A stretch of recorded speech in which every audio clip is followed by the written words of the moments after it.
आपका यूनिक प्रज्ञान यूट्यूब परिवार में हार्दिक स्वागत है, वंदन है, अभिनंदन है। भावी अध्यापक बंधुओं, लेकर के आपके बीच उपस्थित हूँ हिंदी साहित्य प्रश्नोत्तरी 50। और जैसा कि आपको विदित है, इस प्रश्नोत्तरी 50 का मुख्य उद्देश्य है आपके अध्ययन का आपको रिवीजन कराना। तो आज की प्रश्नोत्तरी 50 प्रारंभ की जाए उससे पूर्व देख लेते हैं आज का मॉर्निंग कोर्स। और आज का मॉर्निंग कोर्स बड़ा ही खूबसूरत कोर्स है कि असफलता मुझे तब तक नहीं मिल सकती जब तक मेरी सफलता पाने की इच्छा मजबूत है। जी हाँ दोस्तों, अगर जब तक आपकी अंतरात्मा, आपकी इच्छा शक्ति मजबूत है और आप चाहते हैं कि मैं सफल हो जाऊंगा, तो निरंतर प्रयत्न आपका एक दिन आपको सफलता दिलाएगा। और अगर आप मन से हार जाते हैं, कहा भी गया है कि मन के हारे हार है, मन के जीते जीत, तो आपकी इच्छा शक्ति आपको हार और जीत की तरफ अग्रसर करती है। फैसला आपके हाथ है। तो इसी मॉर्निंग कोर्स के साथ साथियों प्रारंभ करेंगे आज की प्रश्नोत्तरी 50। लेकिन प्रश्नोत्तरी 50 का पहला प्रश्न आप तक पहुंचे उससे पूर्व अगर वीडियो को पहली बार देख रहे हैं अथवा चैनल पर नए हैं तो कृपया चैनल को सब्सक्राइब कर लें और बगल में बने हुए बेल आइकन से ऑल बटन को प्रेस करें, जिससे कि आने वाले नए वीडियो की नोटिफिकेशन आपको सबसे पहले मिल सके। तो बिना समय गवाए प्रारंभ करेंगे पाठचर्या को और देखेंगे आज की पाठचर्या का पहला प्रश्न। आज की पाठचर्या का पहला प्रश्न है कि डॉक्टर बच्चन सिंह के अनुसार हिंदी की प्रथम कहानी कौन सी है। डॉक्टर बच्चन सिंह के अनुसार हिंदी की प्रथम कहानी किशोरीलाल गोस्वामी द्वारा लिखी गई प्रणयिनी परिणय है। 1887 ईस्वी का रचना काल है।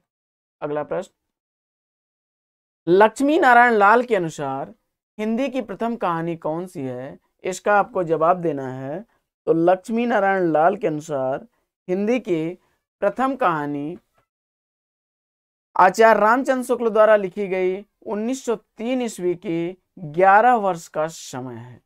अगला प्रश्न है, चंदन शर्मा की किस कहानी में प्रथम विश्व युद्ध की पृष्ठभूमि पर संवेदना प्रकट की गई है। इसका आपको जवाब देना है। तो उसने कहा था कहानी की विषय वस्तु प्रथम विश्व युद्ध की घटना पर आधारित है और 1915 ईस्वी इसका रचना काल है, जो कि पहली बार सरस्वती पत्रिका में प्रकाशित हुई थी।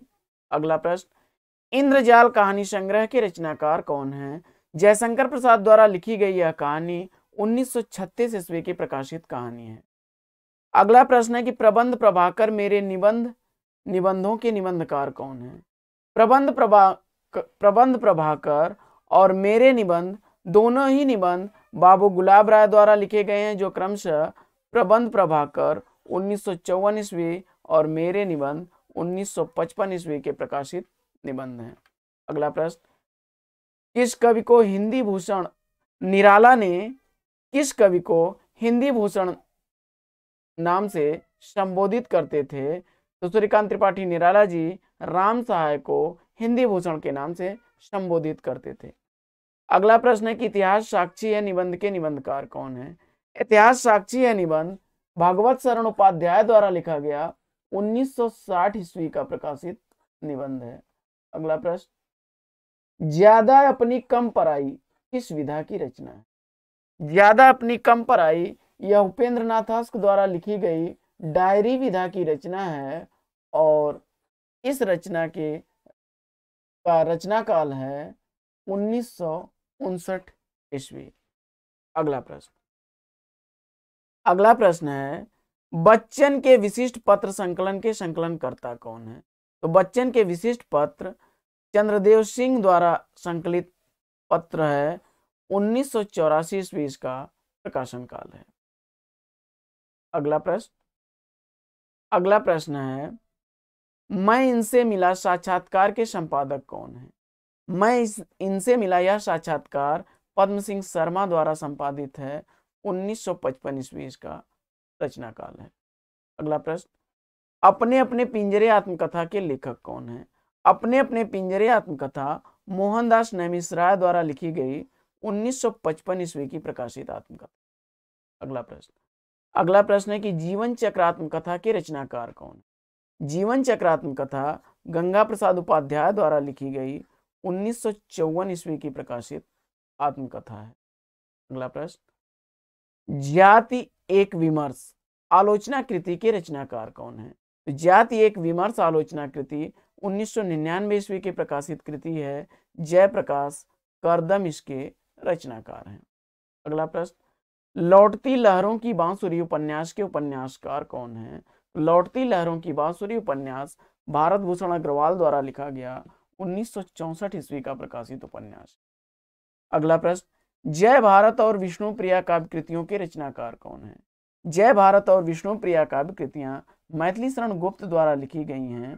1952 ईस्वी का रचनाकाल है जय भारत का और विष्णुप्रिया का 1957 ईस्वी। अगला प्रश्न है कि मैथिली शरण गुप्त को सामंजस्यवादी कवि किसने कहा है? मैथिली शरण गुप्त को सामंजस्यवादी कवि कहने वाले हैं आचार्य रामचंद्र शुक्ल जी। अगला प्रश्न है कि मैथिली शरण गुप्त की किस कृति को डॉक्टर नगेंद्र ने जनवादी काव्य कहा है? तो डॉक्टर नगेंद्र ने मैथिली शरण गुप्त के साकेत को जनवादी काव्य कहा है। अगला प्रश्न, कृष्णायन महाकाव्य के रचनाकार कौन है? कृष्णायन महाकाव्य द्वारिका प्रसाद मिश्र द्वारा लिखा गया 1943 ईस्वी का प्रकाशित महाकाव्य है। अगला प्रश्न है कि पारिजात में सर्गों की संख्या कितनी है? तो अयोध्या सिंह उपाध्याय हरिऔध द्वारा लिखा गया पारिजात 1937 ईस्वी का प्रकाशित ग्रंथ है जिसमें 15 सर्ग हैं।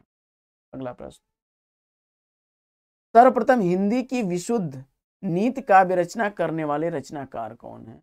सर्वप्रथम हिंदी में विशुद्ध नीति काव्य लिखने वाले हैं पद्मनाभ, जिनकी कृति है डूंगर बावनी 53-56 इसमें हैं और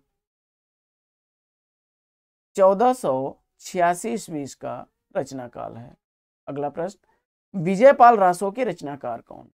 विजयपाल रासो नल सिंह द्वारा लिखी गई कृति 1543 ईस्वी की प्रकाशित कृति है। अगला प्रश्न है कि वियोग हरि ने नंददास की रचना को हिंदी गीत का गोविंद कहा है। वियोग हरि ने नंददास की किस रचना को हिंदी का गीत गोविंद कहा है? इसका आपको जवाब बताना है। इसका राइट आंसर हो जाएगा रास पंचा है। अगला प्रश्न है कि सूर सागर को गीत काव्यात्मक मनोरागों पर आधारित विशाल महाकाव्य किसने कहा है?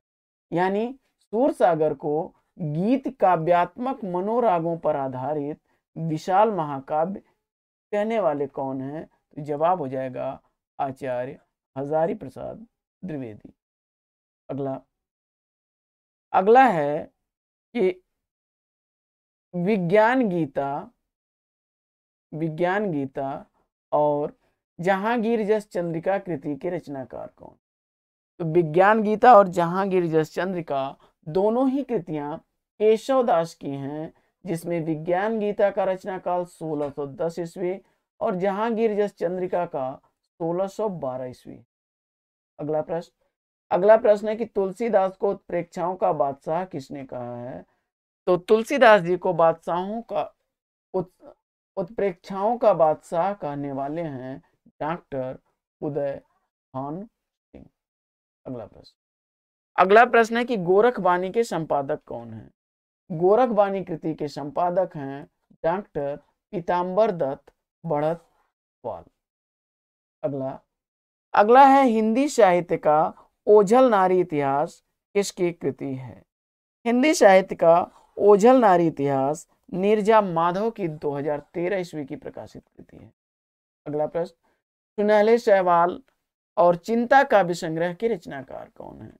सुनहले सहवाल और चिंता काव्य संग्रह अज्ञेय द्वारा लिखे गए काव्य संग्रह हैं, जो क्रमशः सुनहले सहवाल 1966 ईस्वी का प्रकाशित है और चिंता 1942 ईस्वी का प्रकाशित काव्य संग्रह। अगला प्रश्न, भारत भूषण अग्रवाल किस सप्तक के कवि हैं? तो भारत भूषण अग्रवाल तार सप्तक के कवि हैं। 1943 ईस्वी में तार सप्तक का प्रकाशन हुआ। अगला प्रश्न, आत्मा की आंखें धूप और धुआं किस कवि की रचना है? आत्मा की आंखें और धूप और धुआं दोनों ही कृतियां रामधारी सिंह दिनकर जी की कृतियां हैं, जिसमें आत्मा की आंखें 1964 ईस्वी, धूप और धुआं 1951 ईस्वी की प्रकाशित कृतियां हैं। अगला प्रश्न, 12वें रामायण किस भाषा में लिखा गया ग्रंथ है?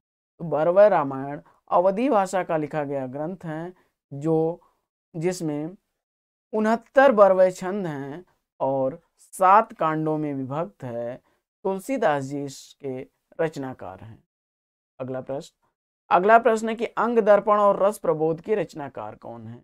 अंग दर्पण और रस प्रबोध दोनों ही कृतियां रसलीन की कृतियां हैं और अंग दर्पण का रचनाकाल 1737 ईस्वी, जबकि रस प्रबोध का 1741 ईस्वी। अगला प्रश्न है कि सिद्ध सामंत काल की संज्ञा आदिकाल को किसने दी? आदिकाल को सिद्ध सामंत काल कहने वाले हैं राहुल सांकृत्यायन जी। अगला प्रश्न, डॉक्टर गणपत चंद्र गुप्त ने हिंदी नवगीत का प्रवर्तक किसे माना है? तो डॉक्टर गणपत चंद्र गुप्त के अनुसार हिंदी नवगीत के प्रवर्तक हैं राजेंद्र प्रसाद। अगला प्रश्न है कि शमशेर कवियों का कवि है या कथन किसका है? तो शमशेर कवियों के कवि हैं, यह कथन शमशेर के संदर्भ में अज्ञेय जी का है। अगला प्रश्न, अमीर खुसरो को अवधी भाषा का प्रथम कवि किसने माना है? तो अमीर खुसरो को अवधी भाषा का प्रथम कवि मानने वाले हैं राम कुमार वर्मा। अगला प्रश्न है कि रामचंद्रिका को छंदों का अजायब घर किसने कहा है? तो रामचंद्रिका को छंदों का अजायब घर कहने वाले हैं राम स्वरूप चतुर्वेदी। अगला प्रश्न, कुतुबन के गुरु का नाम क्या था? कुतुबन के गुरु का नाम शेख बुहरान था। अगला प्रश्न, लीलाधर जगुड़ी को सरस्वती सम्मान किस वर्ष मिला? लीलाधर जगुड़ी को सरस्वती सम्मान नाटक जारी है के लिए 1997 ईस्वी में दिया गया। अगला प्रश्न, रीतिकाल को अंधकार काल किसने कहा है? रीतिकाल को अंधकार काल कहने वाले त्रिलोचन हैं। अगला प्रश्न, सर्वप्रथम नुक्ता लगाने का चिन्ह किसने प्रारंभ किया? तो सर्वप्रथम नुक्ता लगाने का चिन्ह राजा शिव प्रसाद सितारे हिंद ने प्रारंभ किया। अगला प्रश्न, 10 तस्वीरें रेखाचित्र का प्रकाशन कब हुआ? तो इसका जवाब हो जाएगा जगदीश चंद्र माथुर ने इसके रचनाकार हैं और 1963 ईस्वी इसका प्रकाशन काल है। अगला प्रश्न, रस को ब्रह्मानंद सहोदर सर्वप्रथम किसने कहा है? तो रस को ब्रह्मानंद का सहोदर कहने वाले हैं भट्ट नायक। अगला प्रश्न, 10 रूपक की टीका अवलोक नाम से किसने लिखी है? तो जवाब हो जाएगा धनिक ने। अगला प्रश्न, सुरेंद्र वर्मा को किस उपन्यास के लिए साहित्य अकादमी पुरस्कार दिया गया? सुरेंद्र वर्मा को उनके उपन्यास मुझे चांद चाहिए के लिए 1996 ईस्वी में साहित्य अकादमी पुरस्कार दिया गया। अगला प्रश्न, दुलाई वाली कहानी की कहानीकार कौन है?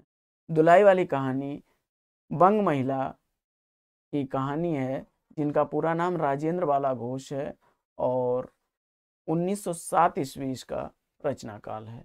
अगला प्रश्न, दिव्य प्रबंधम किसके पदों का संकलन है? तो दिव्य प्रबंधम में आलवर भक्तों के पदों का संकलन है। अगला प्रश्न, मोहनदास गिरिराज किशोर के किस उपन्यास का पात्र है? तो मोहनदास गिरिराज किशोर के पहला गिरमिटिया उपन्यास का पात्र है 1999 ईस्वी का प्रकाशन का। अगला प्रश्न, रस गंगाधर में पंडित राज जगन्नाथ ने किस बादशाह की प्रशंसा की है? तो रस गंगाधर में पंडित राज जगन्नाथ ने शाहजहां की प्रशंसा। अगला प्रश्न है कि अछूत की शिकायत किसका काव्य संग्रह है? अछूत की शिकायत काव्य संग्रह के रचनाकार हैं हीरा डोम, 1914 ईस्वी इसका रचनाकाल है। तो साथियों, पाठचर्या कैसी लगी? अगर वीडियो अच्छा लगा हो तो लाइक करके दोस्तों में शेयर कर दीजिए। चैनल पर पहली बार हैं तो चैनल को सब्सक्राइब कर लीजिए और चैनल पर विजिट करने के साथ साथ इसको अपने दोस्तों में जो भी हिंदी के तैयारी करने वाले छात्र हैं उन तक वीडियो को पहुंचाने का कार्य कीजिए। तो आज की पाठचर्या में फिर लेते हैं यहीं पर विराम। फिर मिलेंगे आपसे अगले वीडियो में एक नए प्रकरण, एक नए टॉपिक, एक नए अंदाज में। तब तक के लिए लेंगे आपसे विदा। आपका जीवन मंगलमय हो। Best wishes, best of luck. जय हिंद साथियों।